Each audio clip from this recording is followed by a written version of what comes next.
Assalamualaikum warahmatullahi wabarakatuh. Kembali lagi dengan saya Jaka atau bisa dipanggil dengan Jack. Gimana kabar kalian semua? Sehat semuakah? Yang sakit silahkan komen biar Mamang Jack dan netizen yang lain bisa mendoakan kalian yang sedang sakit. Kali ini saya akan menceritakan alur film yang berjudul Let's Have That. Ya kira-kira bacaannya seperti itu ya guys. Yang dirilis pada tahun 2015. Ketimbang banyak cincong atau cucu di depan, mari kita sambut. Are you ready, kids? Aye, aye, Captain! Salah. Mari kita sambut.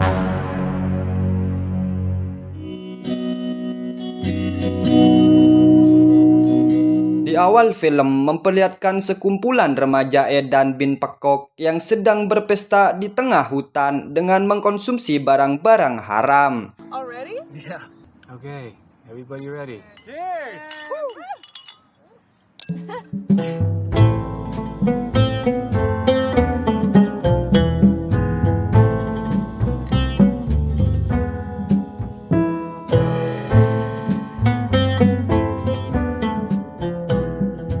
Kemudian setelah pesta berakhir kita akan dikenalkan pada dua gadis cantik aduhai yang bernama Katy dan juga bernama Inces. Katy adalah seorang gadis polos dan sedikit pemalu. Sementara Inces adalah gadis yang mempunyai karakter barbar dikit, centil, dan kebalikannya dari si Katy. Kedua gadis ini punya mimpi untuk pergi traveling ke New York City. Namun mereka harus menunda mimpinya karena dia tidak punya cukup uang buat ongkos pergi ke sana. Ditambah biaya belanja dan gaya hidup di sana juga pastinya bakal menguras isi dompet mereka. Karena hal itulah mereka pun lalu memutuskan untuk bekerja magang dulu di pertanian organik dan ia minta dibimbing oleh paman mereka bernama Jason yang merupakan mantan anggota FBI. I might fuck your uncle. What? Ew, that's disgusting. Pada keesokan harinya, Jason kemudian datang ke rumahnya si Katy dan membawa duo gadis mantul bin mantap itu untuk beristirahat dulu di rumahnya. How you guys doing? Good. Good night. Good night. Dan pada pagi harinya, Jason kemudian mengantarkan mereka ke terminal bus untuk pergi ke pertanian organik yang ia dituju. Sebelum itu, Jason lalu memberikan kode kata rahasia sebagai bentuk komunikasi antara mereka untuk berjaga-jaga dari hal-hal yang tidak diinginkan. Okay, fine. But use a word at the end of the text so I know it's you. How about banana? What about balls? Okay, how about apple? Apple is good. And then the next day move to the alphabet. Setelah Jason pergi, Inces dan Katy kemudian mampir dulu ke sebuah kedai kopai untuk menumpang kamar mandi karena si Inces ini udah kebelet pengen buang hajat kecil. It's right over there. Thanks. Setelah Inces habis dari kamar mandi, kemudian ada dua orang pria tampan bernama Tuki dan Iem. Ia menghampiri mereka dan mengajak mereka ngobrol-ngobrol. Di sini, Katy dan Inces memperkenalkan diri dengan nama samaran, yaitu Bella sebagai Katy dan Susan sebagai Inces, di mana mereka berkata bahwa mereka mau pergi ke pertanian organik untuk bekerja magang di sana. Mendengar hal itu, Tuki dan Iem pun mengakui bahwa mereka juga merupakan pengelola di pertanian organik yang mereka tuju. Sehingga dengan tutur kata manisnya, mereka pun menawarkan tumpangan untuk pergi bersama-sama. Awalnya ladies ini menolak, namun karena Inces udah terlanjur kepincut dengan bebengus si Iem yang tampan, akhirnya mereka pun memutuskan untuk ikut karena mereka juga bersikap sangat baik.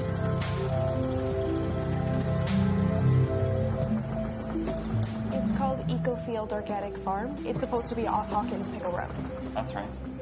Setelah itu, kedua pemuda tersebut membawa mereka untuk beristirahat sejenak di restoran yang ia miliki. Kemudian ia disambut hangat oleh emak dari kedua pemuda bebengus tadi dan mereka pun dijamu oleh makan makanan yang lezat. Namun tiba-tiba Inces yang udah biasa memakai narkoboy menyadari kalau mereka ini sedang dibius. This pie is great. Thank you.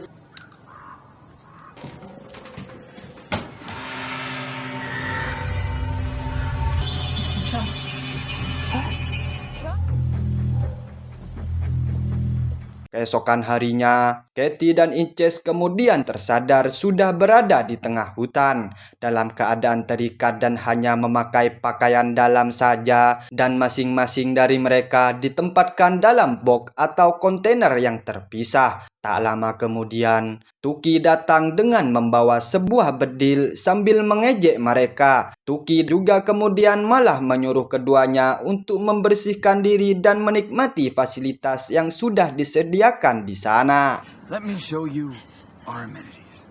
What we have here, some clothing. Let us go! That there's the toilet.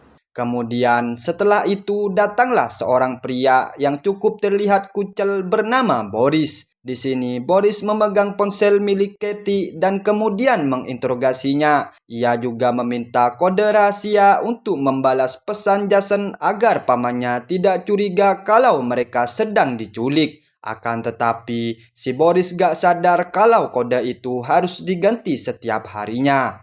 Something terrible is gonna happen if you lie to me. Kemudian Katie dan Inces diminta untuk mandi di depan pria-pria catbul itu. Dan tak lama kemudian tiba-tiba muncullah seorang sirip gendut bernama Bedus yang seolah-olah akan menyelamatkan mereka.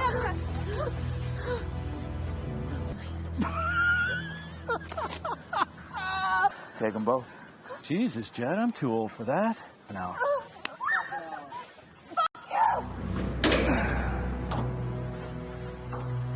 Beberapa waktu kemudian datanglah seorang pria bertopeng babi dan bertato salib yang juga mau ikut-ikutan berpartisipasi. Lagi-lagi Inces lah yang menjadi pilihannya karena parasnya yang cantik, melehoi, dan bodinya yang cukup menarik.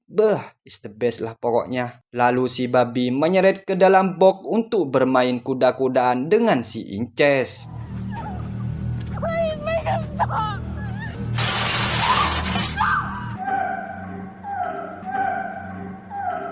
Setelah selesai kuda-kudaan dengan si babi, Inces jadi depresi dan tak bisa berkata-kata apapun karena otong milik si babi itu sangatlah besar dan berurat. Wanjay. Di sisi lain, Jason khawatir dengan keadaan kedua gadisnya, di mana ia menyadari bahwa mereka membalas pesan dengan kode yang salah. Lantas dia pun pergi untuk menyelidikinya. Hingga akhirnya ia melapor ke polisi setempat, dan sangat kebetulan polisi yang menangani kasus itu adalah Bedus. Di sini ia bersikap biasa saja dan menyuruh Jason untuk tetap santuy karena Mamang Bedus akan menyelesaikan masalah ini dengan senang hati. Well, like I said in my messages, they never showed up at the farm they came out to work at.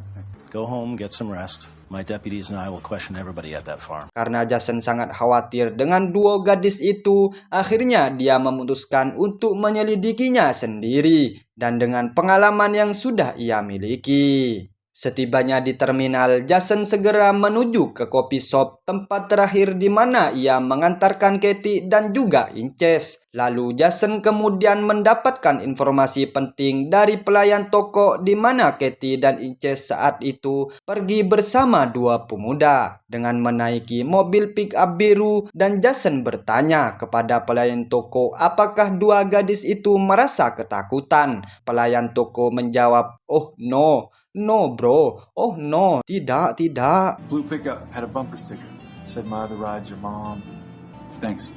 Kemudian beralih ke tengah hutan di mana kabar hilangnya Katie dan Inces sudah sampai ke telinga para buser-buser kota. Mereka akhirnya berencana untuk membunuh gadis itu demi menghilangkan jejaknya. Di keesokan harinya, dikala Katie dan Inces sedang meratapi kesedihannya, datanglah si pria gondrong yang kemarin sudah berkikuk-kikuk empuk cerukuk dengan Inces, di mana ia ditugaskan untuk menjaga mereka sementara waktu sebelum Bedus datang menyadari bahwa mereka akan dieksekusi secara spontan. Katie kemudian memiliki ide cemerlang di mana ia menggoda pria itu dengan mengiming-imingi kenikmatan yang hakiki padanya. Dan saat si gondrong itu mulai terpesona dengan susu gantungnya si Katie, tiba-tiba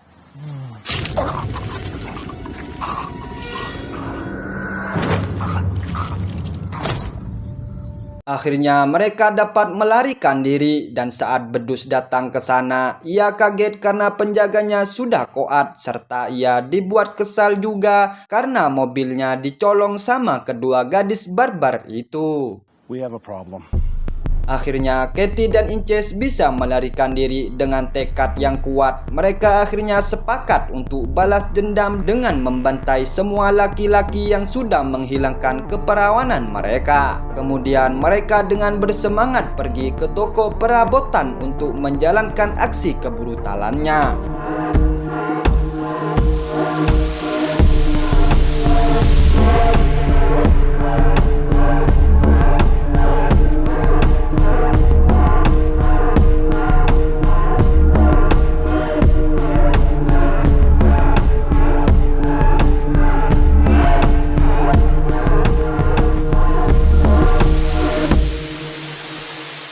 Mereka pun bertanya kepada kasir toko tentang keberadaan si Boris, karena melihat ciwai-ciwai cantik itu agak lain dengan ciwai-ciwai yang lain. Akhirnya dia pun mengungkapkan keberadaan si Boris. Berbekal informasi dari kasir toko, ia pun akhirnya dapat mengetahui tempat tinggalnya si Boris. Boris yang kini baru pulang dari janda rumah sebelah, kini dia ingin makan makanan yang bergizi agar tubuhnya tidak merasa lelah. Pada saat itu juga, Boris dikagetkan dengan kaset yang ia miliki sedang berbunyi sendiri. Entah siapa yang melakukannya, tiba-tiba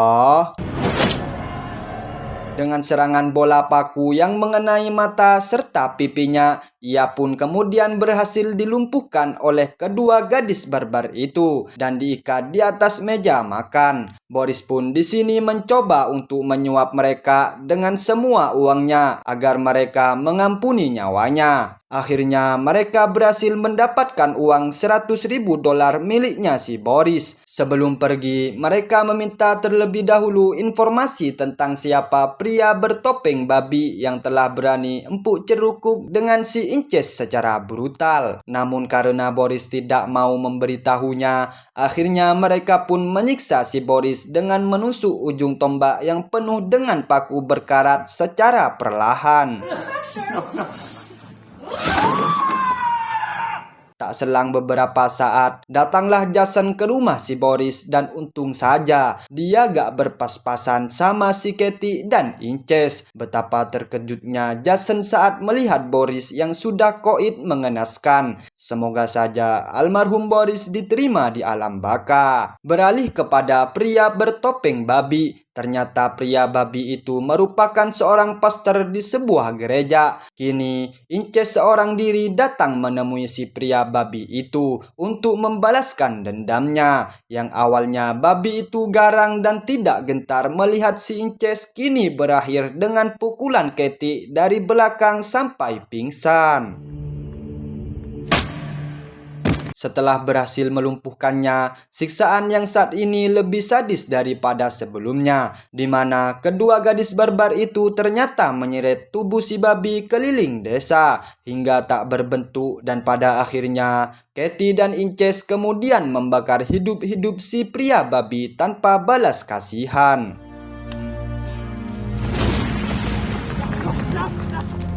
Nyam-nyam kon, jadi babi guling kau cuy.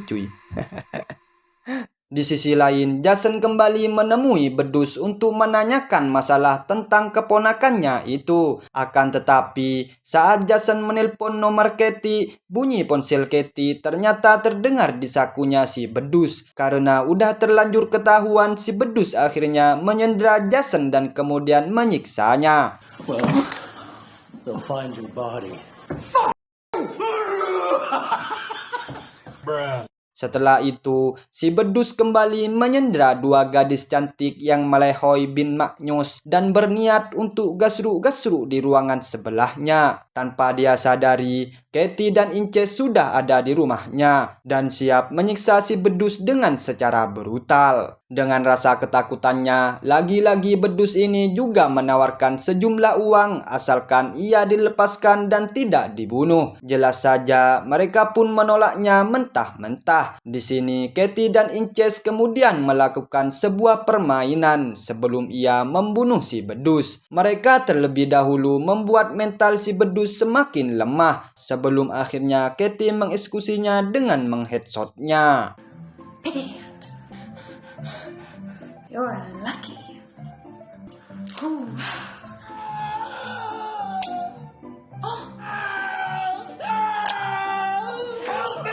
Help me! Fucking bitches! So sorry. No! I will never. Kemudian mereka meminta kedua gadis tersebut untuk membebaskan pamannya tanpa memberitahukan kejadian yang sebenarnya. Kemudian setelah itu, Katie dan Inces hendak menuntaskan misi terakhirnya, yaitu dengan memburu para penculik yang tersisa.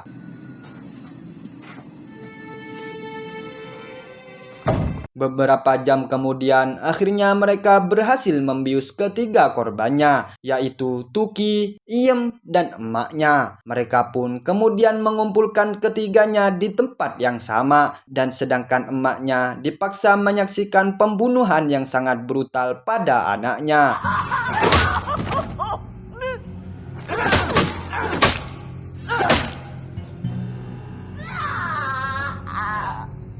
Lalu mereka menyisakan si Iem dan memberinya pilihan di mana ia akan hidup jika mau membunuh ibunya sendiri. Tentu saja si Iem yang penyayang dan patuh kepada emaknya tidak bisa melakukan hal itu dan tiba-tiba We have to make sure we get his prints on everything. Dan untuk yang terakhir, Katie dan Inces kemudian memberikan kejutan yang amat sangat sadis. Namun lagi dan lagi, emaknya si Iem ini juga menawarkan uang sejumlah $150 yang berada di toples kamarnya kepada mereka berdua. Asal mereka tidak jadi membunuhnya tentu saja. Hal itu pun membuat mereka tertawa terbahak-bahak dan berjanji bahwa mereka tidak akan membunuhnya. Namun ternyata mereka membohonginya sampai akhirnya secara bergantian mencabik-cabik tubuh si emak dengan menggunakan mesin pemotong rumput hingga meninggoy. 2 hari kemudian, dengan kebahagiaan kedua gadis itu pun akhirnya sudah berada di kota New York dan mempunyai uang sejumlah $250 untuk kehidupan sehari-harinya. Dan tamat. Ending yang sangat mengpsikopatkan. Gimana seluruh keadrenalinan kalian, sudah terpuaskankah dengan adanya alur film ini? Kalau masih kurang, tulis di kolom komentar ya, biar Mamang Jaka akan mencari alur film yang lebih brutal daripada film ini. Oke, terima kasih buat kalian yang sudah nonton sampai akhir. Semoga rezeki kita sama-sama dilancarkan oleh Allah Subhanahu wa Ta'ala. See you next week. Wassalamualaikum warahmatullahi wabarakatuh.